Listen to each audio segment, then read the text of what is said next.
umwami wa nyuma w'Uburundi yaravutse mwabibonye, ariko harageze igihe ageze mu myaka 18 ahendwa n'abanyepolitiki bari barongoye igihugu ico gihe, baramwemeza ko hageze ko yosubirira se umwami Mwambutsa Bangiricenge.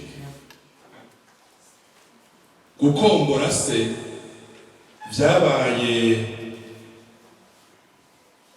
mu 1966, ariko mu mezi atarenga n'imisi 20 amaze kuba umwami, akimikirwa i Muramvya na Micombero yari yahashitse. Amaze amezi 4 n'imisi 20 yaciye aja mu birori muri Kongo Kinshasa, aho umukuru w'igihugu Mobutu Sese Seko yari amaze umwaka nawe ashikiriye ubutegetsi. Muri urwo rugendo umwami Ntare wa gatanu ntiyagarutse, yaciye akugwa na kapitene Michel Micombero. Uwo mwami rero yarahenzwe, akura se heza amezi n'imisi 2 nawe acarakugwa, acarabogogwa. Niho itariki 28 Munyonyo 1966 Repubulika ya mbere yavuka mu Burundi. Ntiwumva ko yigijwe iyo agahunga akaja mu Budage kubayo. Abarongoye igihugu bagumye batinya yuko intwaro y'icana ishobora kugaruka iciye kuri we canke iciye ku bandi. Harageze igihe rero Repubulika ya mbere yiyumvira ingene yomukura Buraya ikamutahana mu gihugu. Yarabikoze ikoresheje mushikiranganji Sibananiye Artemo, yagiye kenshi mu Bubirigi kumuhendahenda ngo atahe, gushikaho bishika akagaruka muri Afrika, agashika muri Uganda. Ashitse muri Uganda baciye kwa rorongo ico gihugu Idi Amin Dada, baramuhendahenda, novuga nti baramufashe ku nguvu gushika zindege. Ashiki Bujumbura itariki 30 z'ukwezi kwa gatatu 1972. Muri ico gihe ivyo vyabe Kampala, abaserukira ibiro biserukira Burundi muri Kampala baragize mu ruhara, cyane cyane uzwi cyane yitwa Petero Nkundwa ntakiriho, yenda muzi cyane kuko yarakoze muri Algeria, umunyeshuri ntakiriho. Hageze ko ataha rero Ntare wa gatanu, indege yajemo harimo n'umuhungu biha Emmanuel, yavyawe n'umushikirangoma azwi biha Leopold. Hanyuma biha Emmanuel ashikira mu Gashongahi Bujumbura, atangura muri PCR.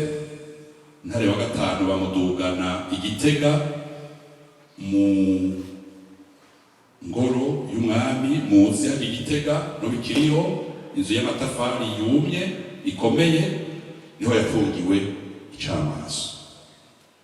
Murumva ko ari mu kwezi kwa gatatu, ariko hamaze iminsi bavuze yuko yaraje gutembagaza ubutegetsi azanye n'abacangero abanyamahanga kugira bavuge amajambo yoroshe yumvikana kandi avunaguye. Ngira nababwire ko habaye ibintu bibiri imbere yuko Ntare wa gatanu agandagurwa. Icambere, harabaye imyiyerekano mu gihugu ivuga ko Ntare wa gatanu yazanye n'abacangero ba mercenaires abanyamahanga baje gutembagaza intwaro ya Repubulika ya mbere. Ica kabiri cabaye ku mugoroba w'itariki 29 ukwezi kwa kane mu saa 3 saa 4 baramukuye muri iyo nzu yari hapfungiwemwo, novuga mu kikoni, bamujana mu ikambi kera yitwa kompanyi komando y'Igitega, niho muri iryo joro nyene yagandaguriwe, bamurashe. Hanyuma amaze kugandagurwa yaraye mu nkorofani kw'irembo muri twa tuzu duto duto bita gerite. Hanyuma mu gihugu cose hacatangura ubwicanyi mu gihugu, guhagarika abantu bita abashaka gutembagaza ubutegetsi, bamwe babita abamayi murere, abandi abacangiro baje gukorana n'umwami, abandi bakabita amenja. Amajambo yagiye arahindagurika ku munsi, ivyo mu Giseveri bikura mu nyandiko ifise, ikabikura no mu majwi twakuye muri radio y'igihugu kera yitwa Voix de la Révolution.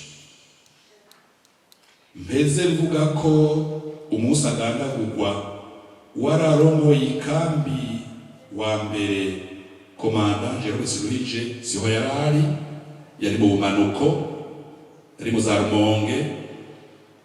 Hanyuma uwabonye ivyabaye muri iyo kambi iyo joro yari umukomanda wa kabiri yitwa Onesphore Ntabiraho, yari kapitene. Niwe bavuga ko yamurashe isasi za nyuma zo kumuhohosha ziba zishika 3 mu gahanga. Mu majambo make rero urupfu rwa Ntare wa gatanu rwarateguwe. Mu majambo make rero gutembagaza ubwami byarateguwe. Mu majambo make kandi ubwicanyi bwaciye burandagata mu gihugu cose, bugahitana abahutu benshi bari ku ntonde, bukabatwara amazu, imiduga, amakonti yo muri banke, bwarateguwe kuko inyandiko dufise zerekana ko vyateguwe. Icanyuma novuga nuko mu nyandiko Idi Amin Dada yahanye na Perezida Micombero, umwe yarashimiye uwundi ko naka yashitse Bujumbura bazomufata neza, mugabo siko vyagenze.